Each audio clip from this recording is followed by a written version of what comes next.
नमस्कार, आपको बता दें कि संस्कार भारती संकुल आर्ट गैलरी में सुप्रसिद्ध कलाकार राजेश कुमार द्वारा बनाए गए चित्रों की प्रदर्शनी का शुभारंभ कामना मिश्रा की गणेश वंदना के साथ हुआ। इस प्रदर्शनी में भगवान श्री गणेश की विभिन्न भाव भंगिमाओं के अनेक चित्र प्रस्तुत किए गए। इस अवसर पर अनेक कवि, साहित्यकार, राजनेता, कलाकार और विभिन्न कला प्रेमियों की उपस्थिति रही। प्रदर्शनी के उद्घाटनकर्ता विश्व हिंदू परिषद के अंतर्राष्ट्रीय कार्याध्यक्ष आलोक कुमार ने कहा कि राजेश कुमार एक नैसर्गिक कलाकार है। उन्होंने भगवान श्री गणेश के विभिन्न रूपों को जिस तरह प्रस्तुत किया है वो उन्हें आज के दौर का एक श्रेष्ठ कलाकार सिद्ध करता है। इस अवसर पर उपस्थित बाहरी दिल्ली के सांसद रमेश बिधूड़ी ने कहा कि राजेश कुमार ने यह चित्र बनाकर हमारे क्षेत्र और समाज का गौरव बढ़ाया है। संस्कार भारती दिल्ली प्रदेश के अध्यक्ष प्रभात कुमार ने कहा कि मैंने अपने जीवन में एक ही विषय पर बनाए गए विभिन्न चित्रों की ऐसी विशिष्ट प्रदर्शनी लगते हुए नहीं देखी। इस अवसर पर विशिष्ट अतिथि के रूप में उपस्थित उड़ान के अध्यक्ष अनुपम भटनागर ने कहा कि मैंने पिछले कुछ वर्षों में राजेश कुमार जी की कला को निरंतर प्रगति करते हुए देखा है। इस अवसर पर विशिष्ट अतिथि के रूप में उपस्थित उड़ान के अध्यक्ष अनुपम भटनागर ने कहा कि मैंने पिछले कुछ वर्षों में राजेश कुमार जी की कला को निरंतर प्रगति करते हुए देखा है। समारोह के विशिष्ट अतिथि प्रवेश शर्मा ने कहा कि इस प्रदर्शनी के द्वारा राजेश कुमार के व्यक्तित्व के एक अद्भुत पहलू की जानकारी मिली है। इस अवसर पर कलाकार राजेश कुमार ने कहा, मुझे कला की यह सिद्धि ईश्वर ने नैसर्गिक रूप से प्रदान की है। मैंने इस कला प्रदर्शनी में प्रदर्शित होने वाले अनेक चित्रों की रचना कोरोना काल के दौरान की है। कार्यक्रम का संचालन सुविख्यात कवि डॉक्टर प्रवीण शुक्ला ने किया। उन्होंने कहा कि राजेश जी ने अपने चित्रों के माध्यम से अपनी रचनाधर्मिता को एक नवीन कहन के साथ प्रस्तुत किया है। समारोह के स्वागताध्यक्ष मुखिया गुर्जर ने कहा कि राजेश कुमार ने यह चित्र बनाकर उनके परिवार को कला के क्षेत्र में स्थापित कर दिया है। आप देखिए हमारे संवाददाता की रिपोर्ट। आप शिक्षा के क्षेत्र में जुड़े हुए व्यक्ति, आपके मन में ये कलाकृति बनाने की कब आई? एक्चुअल में ये मेरे मन में आई नहीं, ये मेरे अंदर कला थी। 1980 का मुझे ध्यान है, उससे पहले रही होगी। तो मैं 1980 में छोटे मोटे स्केच बनाता था। धीरे धीरे फिर मैं पोर्ट्रेट के बनाने लगा, कप प्लेट बनाता था। और वो स्नेह वो कब मेरे अंदर की कला बाहर आती गई ये तो ठीक से मुझे भी नहीं पता, लेकिन 1980 से मुझे पता है कि मैं ये पेंटिंग करने लगा था। आपने गणेश जी की ही आकृति बनाने के बारे में विचार क्यों किया? और भी कई सारे भगवान हैं, उनके बारे में क्यों नहीं? मैंने और भी बनाए हैं और भगवानों पर भी बनाए हैं, लेकिन गणेश जी की श्रृंखला में मुझे इसमें आनंद आने लगा, मुझे रुचि होने लगी, मुझे ये साधना लगने लगी, तो बाकी मैंने कम बनाई है और गणेश जी की श्रृंखला को मैंने ज्यादा बनाया है। आपने इससे पहले और कोई एग्जीबिशन में हिस्सा लिया या पहली एग्जीबिशन? नहीं, मेरी पहले भी एग्जीबिशन लगी है, जैसा कि अभी हमारे इनोवेशन में भी मैंने बताया था। साहिब सिंह वर्मा जी ने इनोवेशन किया था वो 2001 में, और उसके बाद मेरे स्कूल में भी लगी थी 2005 में, और ये तीसरी है। तो जो आपकी जो आकृतियां ये इतनी खूबसूरत है, ये पेंट सर्च आप कैसे करते हैं कि कौन सी कृति में कौन सा पेंट यूज करें और क्या बैक में लगाएं? देखिए, कला में ना चूज नहीं करना होता, कला मूल वो अंदर से निकलती है। और मैंने कोशिश सिर्फ ये की है कि जो हमारे भारत की 20-22 विधाएं हैं, तो जिनमें मधुबनी है, पेन आर्ट है, कलमकारी है, वर्ली है, उन सब में से मैंने गणेश जी को उस आकृति में मैंने बनाया है। और जो कलर कॉम्बिनेशन है ये सब अंदर से निकलता है, उसको मैं ये नहीं सोचता कि कैसा लगेगा, जो जहां पर जैसी डिमांड होती है, चूंकि कला अंदर से निकल रही है तो उसी के अनुसार वो कला जो है ना आगे बढ़ती जाती है। अपनी इस कला को सर्वाधिक समय इस कोरोना काल में दिया। कोरोना काल में आपको पेंट अगर खत्म हो गए होंगे तो वो मैंने नेचुरल घर में बना लिए, हल्दी से बना लिए।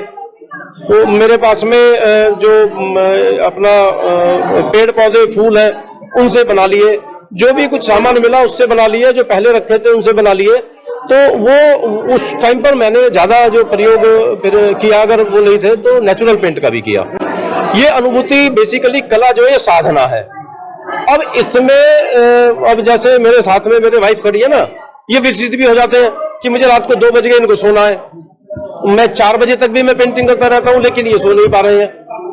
तो वो एक आनंद अलग था, क्योंकि वो साधना है, कला एक साधना है। आपकी कला से आपके परिवार वाले कितने परेशान रहे? मैं किसी की बात नहीं, किसी को परेशानी कितनी हुई लोगों कि आप इस कला के क्षेत्र में आगे कहाँ तक जाना चाहते हैं और अपनी प्रदर्शनी को, अपने ये चित्रकारी को आगे किस तरफ और ले जाना चाहते हो?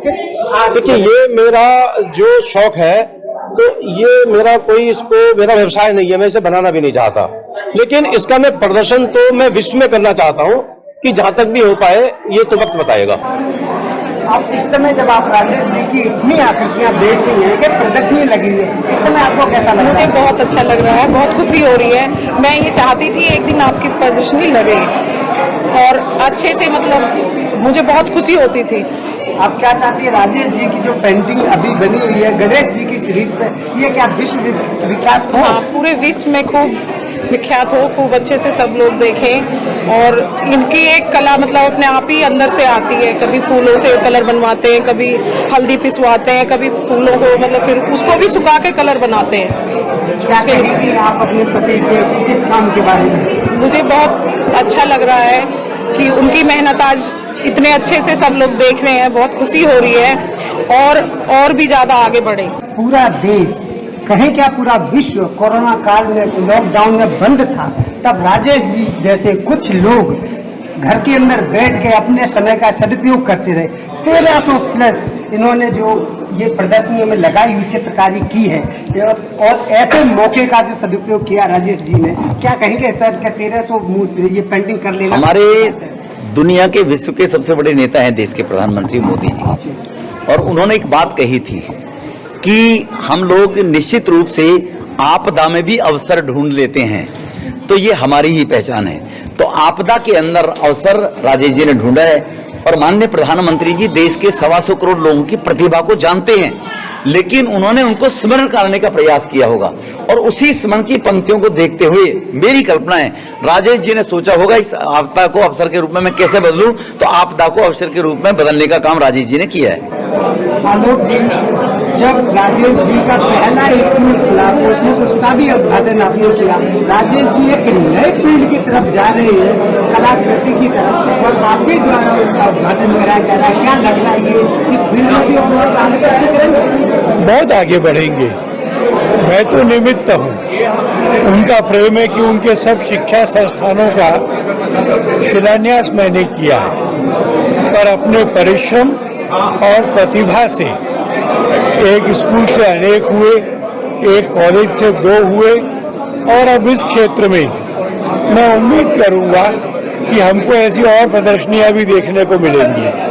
क्या कहेंगे लास्ट में चलते आप राजेश? मैं कहूंगा कि शुभास्ते संतु पंथानाः, आपका मार्ग प्रशस्त हो, आपका श्री गणेश का आशीर्वाद हमेशा बना रहे, और आप हम सबसे बढ़कर तरक्की करें। तो मैंने हमेशा ये देखा कि वो एक भी क्षण अपना व्यर्थ नहीं जाने देते और उसे समर्थ बनाकर, सार्थक बनाकर किसी ना किसी सकारात्मक कार्य में लगा देते हैं। तो पिछले 32 वर्ष की उनकी काव्य साधना का एक ये काव्य साधना नहीं है, ये उसका एक ट्रेलर है, उसका एक रूप है। लगभग 1300 चित्र उन्होंने बनाए हैं। लगभग हम 125-30 चित्र यहाँ प्रदर्शित कर पा रहे हैं। कभी अवसर आएगा तो उनके सारे चित्र लोगों तक पहुंचे, और मैं बहुत शुभकामनाएं उन्हें हृदय की देता हूं। ईश्वर उनकी कलम को, उनकी कूची को, उनके रंगों को और उनके उत्साह को, उनकी सकारात्मकता को, उनकी एनर्जी को इसी प्रकार से लगातार आगे बढ़ाता रहे, और ऐसी प्रदर्शनियां हम लगातार आगे लगाते रहें। NCR करंट न्यूज को सब्सक्राइब करें और नोटिफिकेशन सबसे पहले पाने के लिए दबाएं बेल आइकॉन।